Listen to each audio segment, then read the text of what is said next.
nulungan jeung ditulungan nu mere jeung nu dibere teu jauh contohna sok sia udud atawa nginum minangka abdi nginum ya saha nu mere leungeun nu dibere sungut nu ngarasakeun abdi saha keneh kayak balik ya ngarti nu mere teh leungeun saha eta leungeun kuring nu dibere saha sungut saha sungut kuring nu ngarasakeun kuring leta saha leta kuring saha kuring deh anjir dek diaku naon ku sia nu nulungan jeung ditulungan contona gagaro sesok gagaro saata nu nulungan leungeun naon ditulungan sirah sanu ngarasakeun kuring saha kuring deh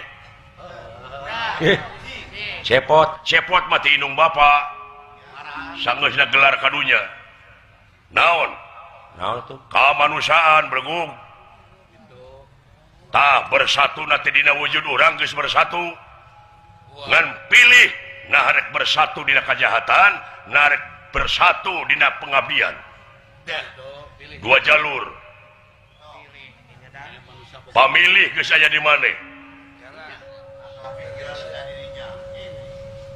aduh gitu kan arti ngerasa merenana timalan nya lah kuayana bersatu hasi tina naon tidak musyawarah mupakat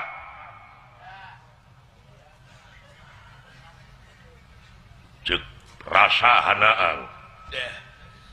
dina hate panita suku ngalengkah sanggeusna nepi ka dituju leungeun titah nyokot gelas leungeun cenah digawe nyokot sai tina teko mahekeun sai tina teko kana gelas bersatu jadi kekuatan keur anjeun sorangan nya saha eta kersa pangawasana teu jauh henteu atuna sia boga rasa anggang we jeung anjeunna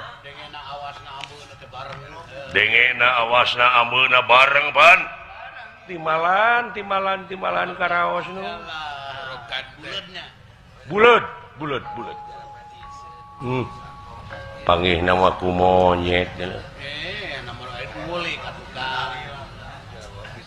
oh kamu bodoh tenyo teh hirup tenyo euy ka ieu kasihir kasabaran kasihir dewek teh kasihir kasirap teh kapene ku pangabutuh pokona mode nabi